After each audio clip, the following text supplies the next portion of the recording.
자, 로마서 8장 1절에서 6절 말씀 한 절씩 교독하겠습니다.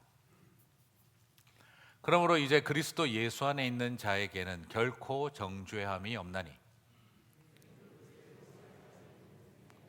죄와 사망의 법에서 너를 해방하였습니다. 율법이 육신으로 말미암아 연약하여 할 수 없는 그것을 하나님은 하시나니 곧 죄로 말미암아 자기 아들을 죄 있는 육신의 모양으로 보내어 육신의 죄를 정하사 따르지 않고 그 영을 따라 행하는 우리에게 율법의 요구가 이루어지게 하려 하심이니라. 육신을 따르는 자는 육신의 일을, 영을 따르는 자는 영의 일을 생각하나니 육신의 생각은 사망이요 영의 생각은 생명과 평안이니라. 아멘. 자, 로마서 강의 이제 16번째가 되겠습니다. 이 로마서 8장은요 어떻게 표현을 하냐 그러면 로마서가 마치 반지와 같은 것인데 8장은 거기에 있는 보석과 같은 것이다. 로마서는 빵과 같은 것인데 8장은 앙꼬와 같다. 저는 그게 더 와닿습니다만 그런 느낌으로 로마서 8장이 가지고 있는 의미를 여러분이 보시면 좋을 것 같다 싶습니다. 로마서 8장은 또한 한편으로 1장부터 7장까지를 결론을 맺고 있습니다. 그래서 로마서 8장 1절은 그러므로로 시작을 합니다. 이것은 1장과 7장 전체를 받기도 하고 또 5장과 7장을 전체를 이어서 받기도 합니다. 자, 그래서 본문을 같이 읽어보면은요, 그러므로 이제 그리스도 예수 안에 있는 자에게는 결코 정죄함이 없나니. 자, 이제 우리가 이 모든 것을 알았으므로 이제는 정죄함이 없다는 것을 아시기를 바랍니다 라고 메시지를 던지고 있습니다. 1장에서 7장까지의 내용을 통해 수천 년을 이어온 유대주의의 허망함을, 율법주의의 허망함을 폭로하고 그리고 수천 년을 이어온 세상의 철학이 얼마나 허망한지를 폭로하고 난 다음에 바울은 오로지 우리를 해방시키고 자유하는 정죄하지 않는 분은 오직 그리스도 예수 안에 있는 것, 그 길뿐이다 라고 선언을 하고 있습니다. 이제 그리스도 예수 안에 있는 자에게 결코 정죄함이 없나니, 유대인의 율법도 그리고 이 세상의 로마의 철학과 지식도 어떤 것도 우리를 구원할 수 없다는 것이죠. 그것은 우리를 정죄할 뿐이라는 겁니다. 세상의 모든 것들은 인간을 죄와 번뇌로부터 본질적으로 자유롭게 해줄 수 없다 하는 것을 바울이 선언을 한 것입니다. 사실 이 세상이 죄에 대해서 보여주고 있는 태도는 크게 말해서 딱 두 가지로 양분됩니다. 그게 바로 뭐냐? 우리는 죄에 대해서 생각하기도 싫어, 잊어버리려고 애쓰거나 죄 같은 게 어디 있다고 자꾸 이런 식으로 사람을 묶어내느냐 하고 부정하거나, 아니면은 자신 속에 있는 죄를 감추고 가면 쓰고 괜찮은 것처럼 하거나, 아니면 아예 숨어서 살아버립니다. 이런 첫 번째 태도 아니면 두 번째는 그냥 뭐래 어쩌라고 하는 식의 태도입니다. 화내면서 분노하고 대들며 괜찮아 무시해, 이 죄로 인해서 이런 문제가 생긴 거 근본적으로 하나님이 실수하신 거잖아, 하나님이 잘못 만들어 놨으니까 이렇게 된 거지, 오히려 이거는 하나님이 책임이야 하고 하나님께 책임을 전가하고 도전하고 공격하는 것이죠. 세상이 보이는 이 두 가지 태도, 은폐하고 숨고 부정하고 감추려고 하거나 아니면 대놓고 드러내어 하나님을 대적하거나, 여러분 이 두 가지 태도는 어디서 많이 본 것 같지 않으십니까? 식물로 부끄러운 것을 가리기 위해 옷을 만들어 입고 나무 밑에 숨어 있다가 하나님이 불러도 드러나지 않고 숨어 있던 아담과 하와의 모습, 그러다가 도저히 안 되니 나와가지고 이게 다 하나님이 여자를 만드신 때문입니다, 하나님이 뱀을 만드셔서 생긴 일입니다, 내가 잘못했습니다 라고 말하지 않고 이 모든 것이 다 하나님 책임이라고 하나님을 공격하고 책임 전가하던 아담과 하와의 두 가지 모습이 어쩌면 오늘날 이 세상의 철학과 지식과 종교가 보여주는 모습이 아니겠나 싶습니다.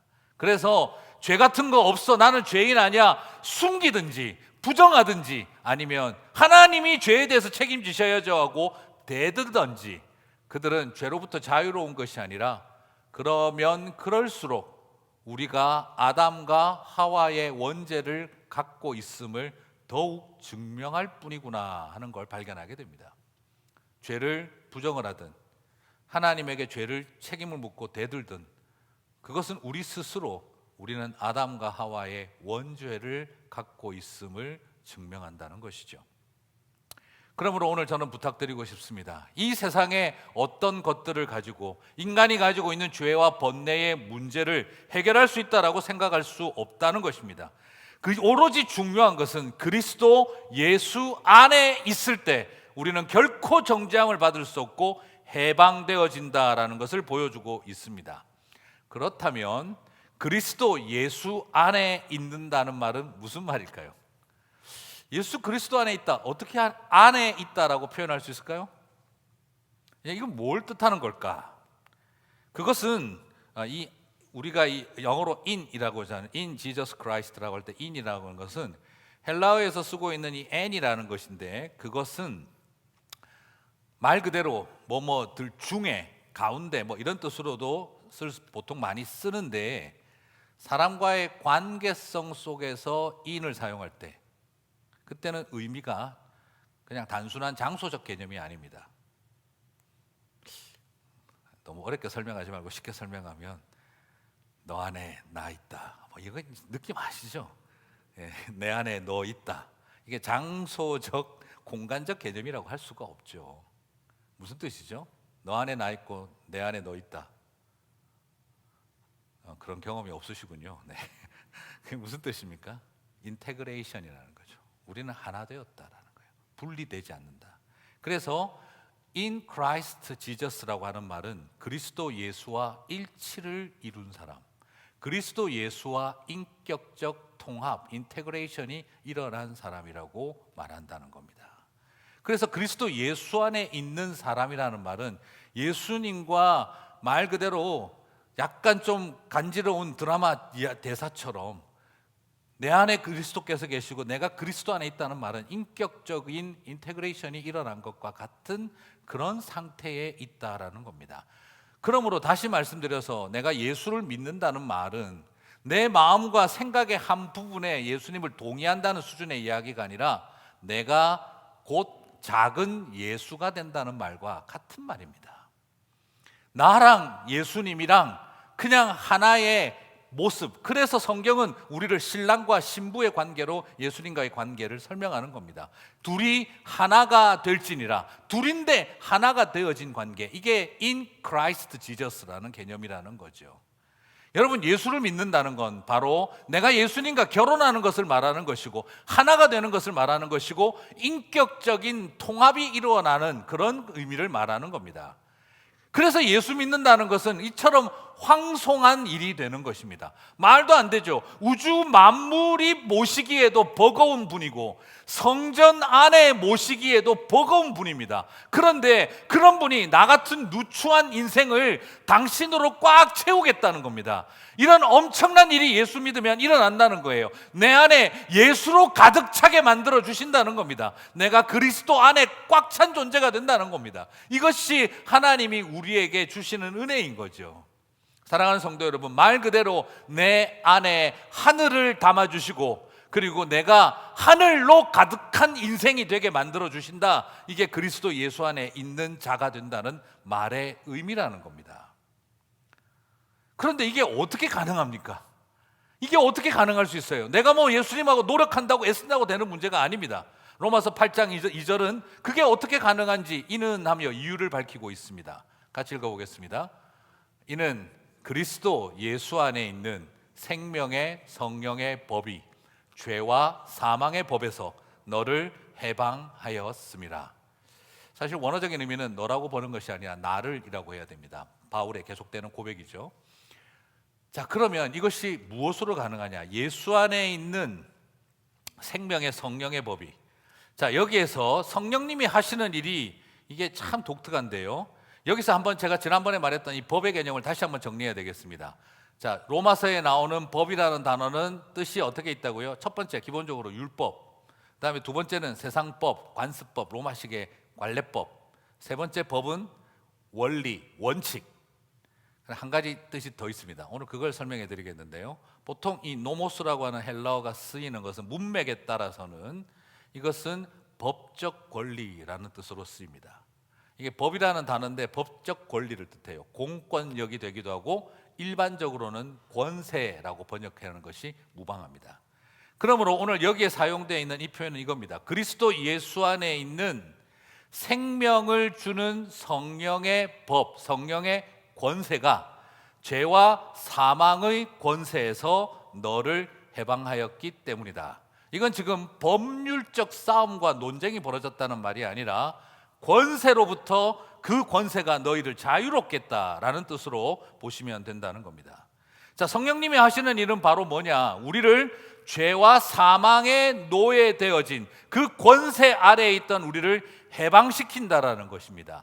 이것은 뭐하고 똑같으냐? 바로 파라오의 권세 아래에 있던 출애굽의 역사와 해방과 같은 것이고, 그리고 마치 우리가 일본으로부터 조선이 해방되어지던 것과 똑같은 그런 감정입니다.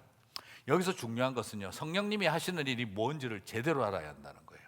우리는 자꾸 성령님이 하시는 일이 바로 뭐냐, 어떤 신기한 체험을 하고 그런 어떤 은사를 경험하게 하는 일이 마치 성령님이 하시는 사역의 메인인 것처럼 생각을 하는 경우가 많습니다. 성령님이 하시는 가장 중요한 일은요, 바로 해방시키시는 일이라는 겁니다. 우리에게 어떤 체험을 하는 것이 중요한 것이 아니라 근본적으로 죄와 사망의 권세에서 생명의 성령의 법이 우리를 해방시키는 일을 하시는 것, 이게 성령님의 사역의 본질이라는 겁니다. 성령님이 하시는 일은요, 좀 개선시키는 게 아닙니다. 성령님이 하시는 일은 향상시키는 것도 아닙니다.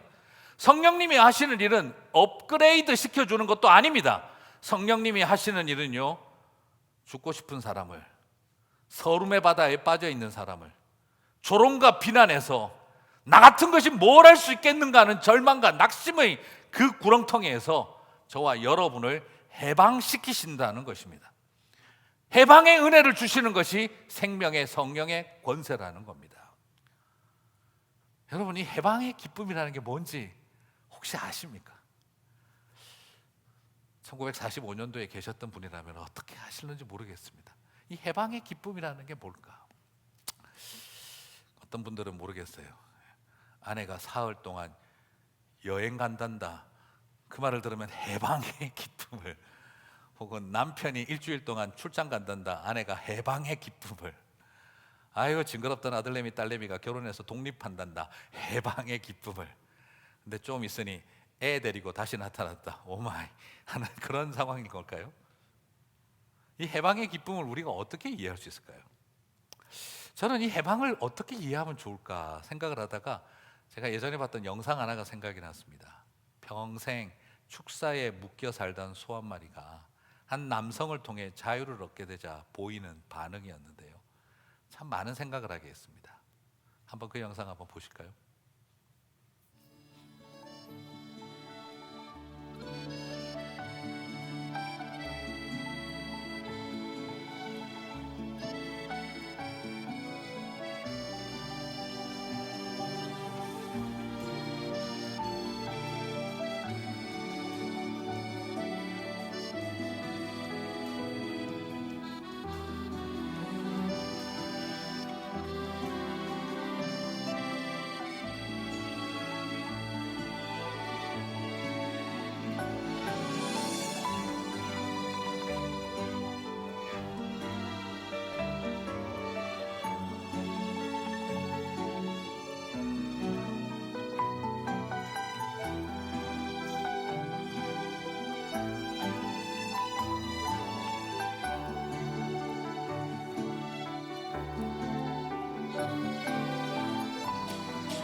저 내용을 보시면서 앞으로 소고기 먹기 힘들겠다 이런 생각을 하실 수도 있겠습니다만, 저는 이 그림 영상 속에서 발견한 것은 저 해방이라는 것의 기쁨이 저 소가 표현하는 모습. 그래서 왜 성경에서 기뻐 뛰며 주를 찬미하고 소떼들이 뛰는 것처럼 이런 표현을 왜 썼을까 하는 게 막연하게 이해가 갔습니다. 저 미물도 자기를 해방시켜주고 풀어준 사람에게 머리를 맞대고 눈시울을 붉히며 자기 안에 주어져 있는 해방의 가치가 뭔가를 아는데, 평생 우리로 하여금 죄의 족쇄를 벗어버리고 이제 하늘을 산책하며 하늘을 맛보며 살아가라고 하시는데, 우리는 지금 혹시 그 해방의 가치와 기쁨을 모르고 있는 것은 아닐까 하는 생각이 막연히 들었습니다.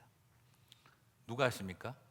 내가 풀어내는 것이 아니라 성령님이 우리를 그 어둠의 족쇄로부터 풀어주고, 이제 너는 저 넓은 들판을 뛰어라고 저와 여러분을 보내어 주는데, 우리는 그 해방시켜 주시는 성령님과 눈을 마주치지 못하고 살아가고 있는 것은 아닐까요? 저는 이것을 바라보면서 여러 많은 생각을 해봤습니다. 하나님, 해방을 아는 백성이 되게 해 주십시오. 그리고 여기서 또 굉장히 독특한 것은 1절에서 우리가 볼 때 그리스도 예수 안에 있는 그리스도 예수 안에 있는 이거는 뭐라고 했습니까? In Christ Jesus가 뭐라고요?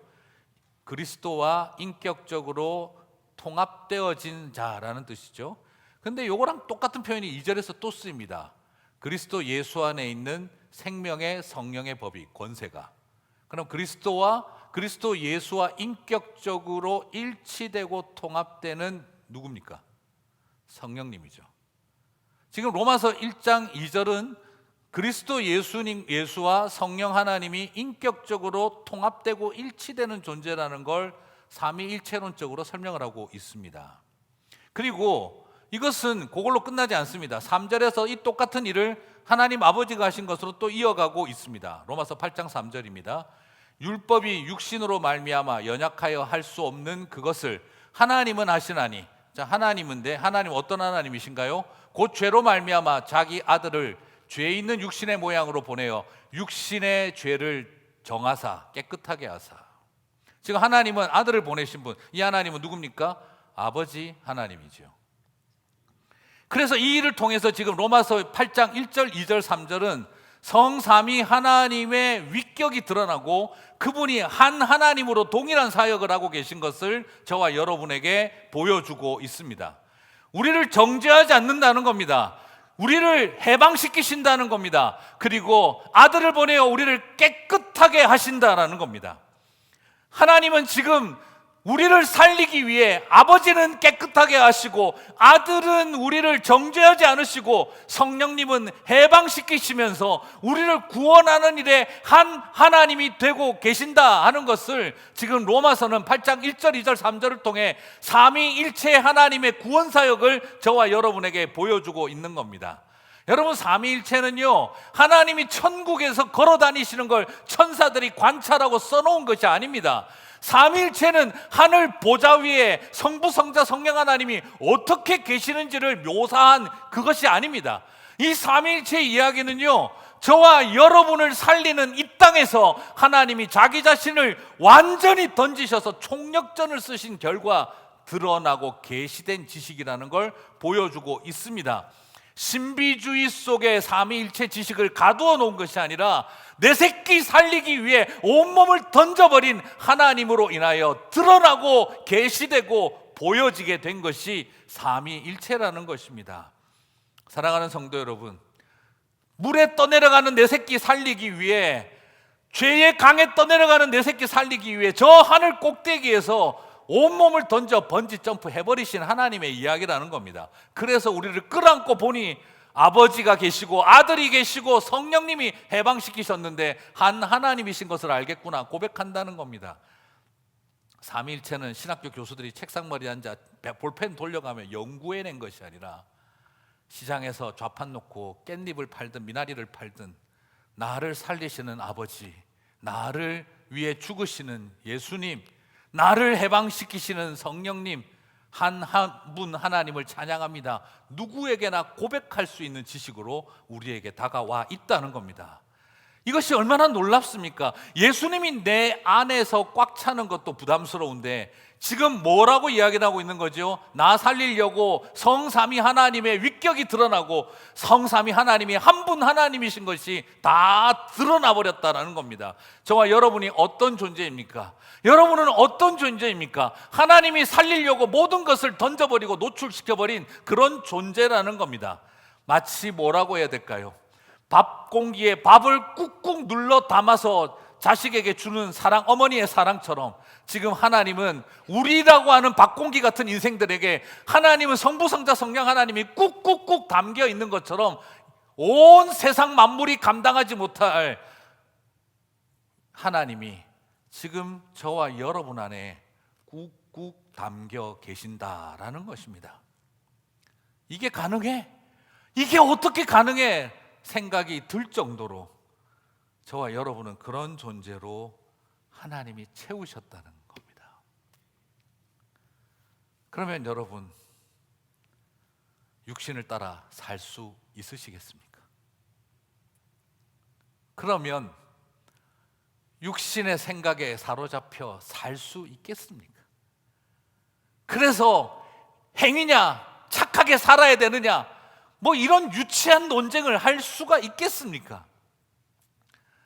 내 안에 하나님을 그렇게 넣어 놓으셨는데 내가 어떻게 그렇게 살 수가 있겠냐 이 말이죠.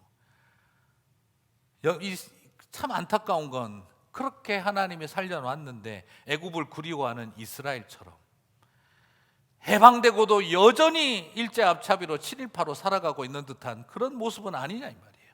지금 다 자유시켜놨는데 집에만 들어가면 발목에 차고 차고 스스로 나도 모르게 목에 줄 걸어놓고 방에 가만히 앉아있는 우리의 모습 아니냐 이거죠. 죄를 짓지 말라, 죄를 지어서는 안 된다, 이런 어떤 율법이 아니라 어떻게 그렇게 할 수가 있냐라는 것입니다. 더 이상 그렇게 살 수가 없는 것 아니냐, 살고 싶지 않아야 하는 것 아니냐, 그렇게. 이건 율법이 아니에요. 무슨 말입니까? 복음을 제대로 알고 나면 사도 바울이 왜 결코 그럴 수 없느니라 그렇게 말했는지 이해하게 됩니다. 결코 그럴 수 없느니라. 무슨 뜻이죠? 너 예수 믿는 사람이 그러면 안 돼, 금지. 그건 율법이죠. 지금 바울이 말하는 건 하나님이 너를 그렇게 사랑하셨는데 결코 그럴 수 없느니라. 이건 지금 율법이 아니라 복음을 알고 나서 네가 어떻게 그럴 수가 있냐, 우리는 결코 그럴 수 없느니라 라고 선언하고 있는 겁니다. 이건 율법이 아닌 거예요. 금지 조항이 아닌 겁니다. 이건 오히려 뭐라고 해야 될까요? 이건 이건 사람이라고 할 수가 없는 거다, 그렇게 말하고 있는 것과 같은 겁니다. 사랑하는 성도 여러분, 육신을 따르지 않고 영을 따라야 한다, 무슨 또 다른 복음이 율법 앞에 우리를 세우는 것이 아니라 우리가 정말 어떻게 존재랑 맞지가 않다 하는 이걸 말하고 있는 거예요. 육신의 소욕에 우리 사로잡힐 수 있어요, 순간순간. 왜? 우리는 아직 연약하니까. 하지만 육신의 종노릇하고 살아가는 것은 전혀 다르다는 것입니다. 아무리 해방시켜줬어도 흑인들이 백인만 보면 자기도 모르게 머리를 숙이고 모자를 벗는 그런 버릇을 못 벗었던 것처럼, 아무리 감옥을 나아가도 화장실 가도 되냐고 허락받으러 나아가는 죄수의 모습처럼 해방되어도 여전히 우리는 죄의 습성에 사로잡힐 수 있습니다. 하지만 완벽하라는 말이 아닙니다. 루터가 말했던 것처럼 새가 머리에 똥을 싸고 지나가는 걸 막을 수는 없어도 내 머리에 둥지 틀고 살게 하는 일은 막아야 한다는 것이죠. 그게 우리에게 주어진 일이고 그게 하나님의 은혜라는 겁니다. 그게 어떻게 가능해? 아니요, 우리는 못해요. 그렇지만 성령께서 저와 여러분을 도우신다는 것입니다. 성삼위 하나님이 저와 여러분을 도우신다는 겁니다. 그렇습니다. 나의 불가능을 주님은 가능으로 바꾸시는 분이신 줄 믿습니다. 성령님을 의지하시게 되기를 주님의 이름으로 축복합니다. 아무리 평생을 우울증과 미움으로 살아왔다 하더라도 성삼위 하나님은 내가 평생을 중독과 알코올에 빠져 살아왔다 할지라도 다시 말씀으로 나를 살리고 성령의 은혜로 나를 회복시키신다는 것을 저는 지금도 보기에 믿음으로 선포합니다. 하나님의 불가능을 우리 스스로 점 찍어 놓지 마시기 바랍니다. 주님이 마침표를 찍지 않은 일을 내가 마침표를 찍는 실수를 하면 안 됩니다. 사람을 믿자는 말이 아닙니다. 하나님을 믿기 때문입니다. 그 은혜로 승리하게 되시기를 바랍니다. 그런 믿음 갖는 거 쉽지 않은데, 맞아요, 쉽지 않습니다. 하지만 분명히 우리에게 위로를 주고 계십니다. 로마서 8장 6절, 육신의 생각은 사망이요 영의 생각은, 같이 읽겠습니다, 생명과 평안이니라. 여기서 말합니다. 우리에게 성령의 생각을 하고 있으면 생명과 평화를 누리고 살 수 있다. 걱정하지 말라는 거예요. 성령님은 해방의 주체였고 동시에 생명과 평화의 근원으로 묘사하고 있습니다. 다시 한번 바라봅니다. 로마서의 바울은 성령님이 본질상 어떤 존재냐, 신비한 체험을 하는 분이 아니라 내 생각을 자유와 평화로 채우시는 분이시다라는 겁니다. 나를 해방시키시고 내 안에 생명과 평화의 생각을 남기시는 분이시다는 겁니다. 그러니까 저는 부탁드리고 싶어요. 은사 받은 거 가지고 성령님 자랑하지 마세요. 그리고 나서 맨날 쳐다보고 그냥 이렇게 하고 계시는 분들 가끔씩 보거든요. 제가 말씀드렸죠. 제가 기도원 가서 제가 한번 기도하려고 하는데 막 방언으로 기도하는 분이 있길래 옆으로 조심조심 지나가다가 손가락 끝을 발로 살짝, 신발도 안 신은 살짝 발로 탁 뗐는데 죄송합니다 했더니 막 방언으로 기도하시다 저를 딱 쳐다보더니 눈가리는 빼놓고 다니나. 제가 그 순간에 입은 왜 달고 다니십니까? 제가 이 말을 하려고 하다가 제가 참았습니다.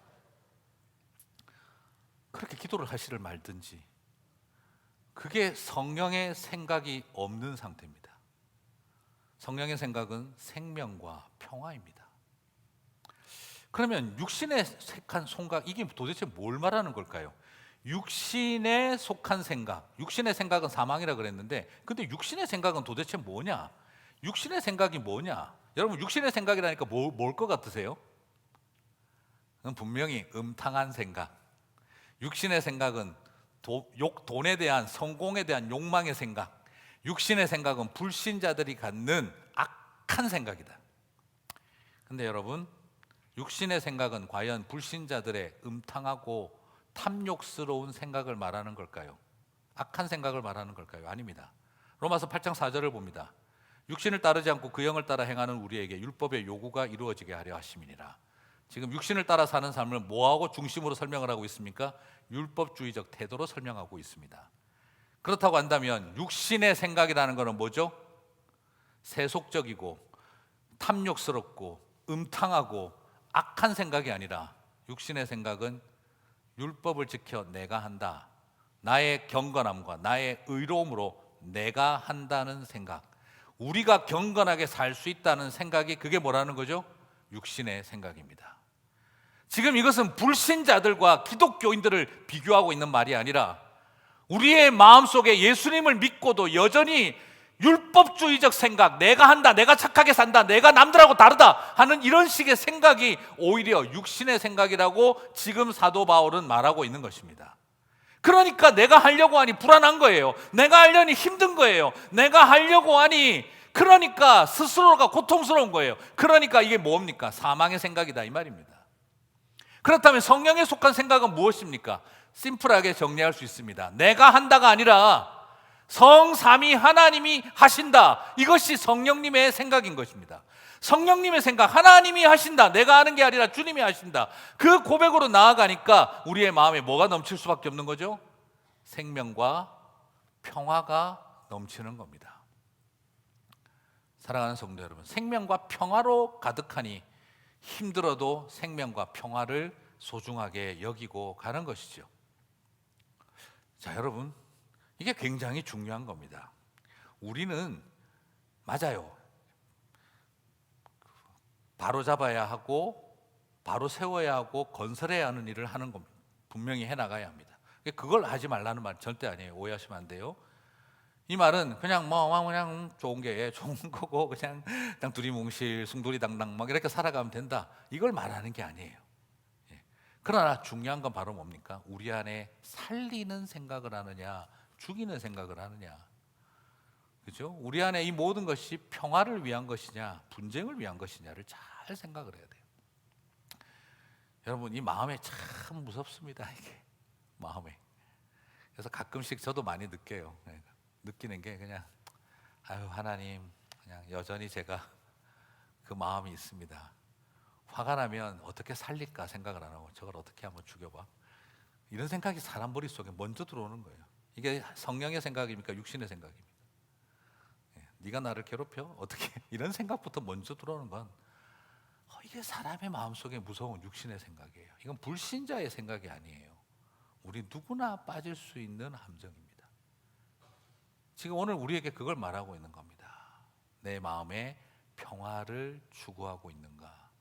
내 마음에 편을 짓고 그리고 그걸 통해서 이기고 지고의 싸움을 하는가? 이런 것을 지금 보려고 하고 있다는 겁니다. 오늘 우리에게 주시는 성령의 생각은 살리는 생각, 그리고 하나님의 평화를 이루는 생각, 그것을 우리들에게 도전하고 있다는 겁니다.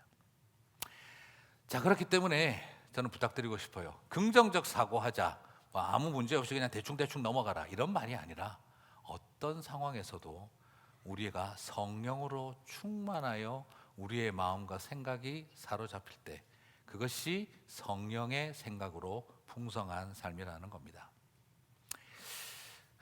진흙탕 연못에 연꽃이 있어요. 어렸을 때 저희는 절에 많이 다녀가지고 절에 가면 늘 보는 게 이 연꽃이었거든요. 연꽃을 보니까 두 종류가 있더라고요. 홍련이 있고 백련이 있어요. 빨간 연꽃이 있고 하얀 연꽃이 있는데, 홍련은 화려하고 백련은 수더분합니다. 홍련은 눈에 띄고 백련은 눈에 잘 안 띄어요. 진흙탕 같은 세상을 가만히 살아가다 보면 어떤 분들은 화려하고 아름다운 홍련처럼 살고, 또 어떤 분들은 백년처럼 수더분하게 눈에 잘 안 띄면서 평범하게 살아가기도 합니다.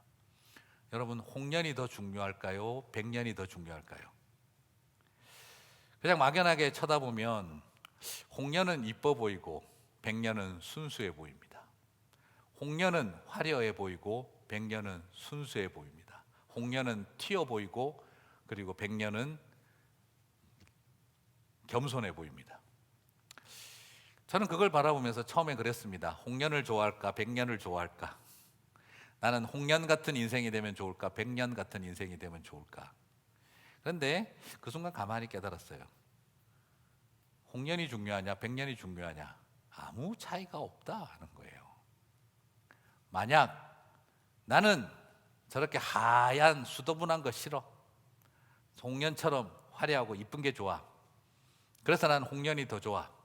나는 저 백년처럼 수수하고 순수한 게, 난 저런 게 더 좋아, 그래서 난 백년이 더 좋아, 그렇게 생각을 한다면 그거야말로 외모를 보고 판단한 것입니다. 홍련이든 백년이든 똑같이 진흙탕에 뿌리 내리고 그 더러운 연못 깨끗하게 만들어 산소 포화도 높이고 아름다운 꽃 피우고 사는 건 똑같습니다. 연못 입장에서 홍련이 중요하고 백년이 중요하지 않습니다. 이 더러운 연못 진흙탕을 살만한 곳으로 만들어주는 그저 고마운 존재들일 뿐이죠. 만약 내가 홍련이 더 좋은 이유가, 홍련을 더 좋아하는 이유가, 나는 저 백년처럼 저렇게 그냥 색깔 없는 인생 싫어, 그래서 홍련이 좋다면 그것도 틀린 것이고, 나는 저렇게 화려하고 튀는 애들 거 싫어, 나는 순수하게 저게 좋아 생각을 한다면 그 또한 틀린 것입니다. 둘 다 본질은 더러운 진흙탕 끌어안고 깨끗하게 하기 위해서 사는 겁니다. 저는 그것을 바라보면서 여러 생각을 해봤습니다. 홍련은 홍련대로 귀하고 백년은 백년대로 귀한 것이죠. 연못은 둘 다에게 고맙습니다. 그런데 사람은 누가 더 낫냐 경쟁시키고 편을 만들죠. 성도는 어떤 존재입니까? 진흙탕 같은 세상에 보냄받은 연꽃 같은 존재들이라고 생각합니다. 어떤 사람은 고난 속에서도 화려하기도 하고, 어떤 사람은 고난 속에 수수하고 순수하기도 합니다.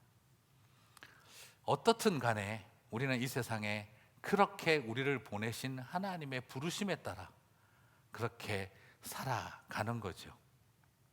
그렇게 살아감을 통해 하나님은 각자에게 필요한 자리에 세우셔서 그 넓은 연못을 깨끗게 하는 똑같은 사명을 주신 것이라고 믿습니다. 어렵고 힘들지만 그 진흙탕을, 그곳에서 진흙탕 싸움을 하고 살아가는 존재들이 아니라 그 진흙탕을 살만한 곳으로 바꾸어가며 아름다운 색깔로 수놓아가는 길을 만들어가는 것이, 그것이 우리들에게 주어져 있는 성령의 생각이고 아름다운 길이 아니겠나 싶습니다. 어렵고 힘드시죠?